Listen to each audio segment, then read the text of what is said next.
ഇന്നസെന്റ് ഏട്ടനെ കുറിച്ച് സംസാരിക്കണമെങ്കിൽ അദ്ദേഹം ഒരു പ്രൊഡ്യൂസറായ സമയം തൊട്ട് എനിക്ക് പരിചയമുണ്ട്. അതിനുശേഷമാണല്ലോ നടനായതും. അപ്പോൾ അദ്ദേഹത്തിൻ്റെ ഒരു ഏറ്റവും ഒരു ഇൻട്രസ്റ്റിംഗ് ആയിട്ടുള്ള ഒരു പേഴ്സണാലിറ്റി എങ്ങനെയാണെന്ന് വെച്ചാൽ, എന്ത് വിഷമം പുള്ളിക്ക് ലൈഫിൽ ഉണ്ടായിട്ടുണ്ടെന്ന് എനിക്കറിയാം. പക്ഷെ എന്നാൽ പോലും നമ്മൾ നേരിട്ട് കാണുമ്പോൾ എപ്പോഴും ഭയങ്കര നമ്മൾ ചിരിപ്പിക്കാനുള്ള ഒരു ടെൻഡൻസിയാണ് ഇന്നസെൻറ്റിൻ്റെ ഒരു കഴിവ്. ഇൻഫാക്റ്റ് ഒരുപാട് വർഷത്തിന് ശേഷം ഞാൻ വീണ്ടും അഭിനയിക്കാൻ വന്നപ്പോൾ കുട്ടനാടൻ മാർപ്പാപ്പ എന്ന പടത്തിലായിരുന്നു ഞാൻ ഇന്നസെൻറ്റിൻ്റെ കോമ്പിനേഷൻ അഭിനയിച്ചത്.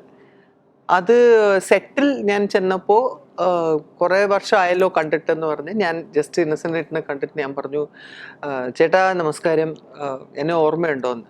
അപ്പം എന്നെ ഇങ്ങനെ നോക്കിയിട്ട് പറഞ്ഞു, ശ്യാമളയല്ലേ? അപ്പം ഞാൻ പെട്ടെന്ന് ഒന്ന് നെട്ടി, ശ്യാമളയോ?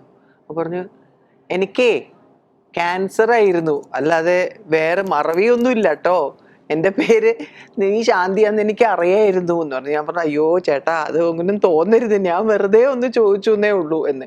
അതായത് പെട്ടെന്ന് ഇന്നസെന്റ് അങ്ങനെ സംസാരിക്കുള്ളൂ, ലൈക്ക് പടത്തിൽ ഡയലോഗ്സ് ഒക്കെ പറയുന്ന അതേ ഒരു കോൺസെപ്റ്റാണ് പുള്ളിക്ക് നേരിട്ട് സംസാരിക്കുമ്പോഴും. സോ എപ്പോൾ നോക്കിയാലും ഫൺ വേ ഓഫ് ടോക്കിംഗ്.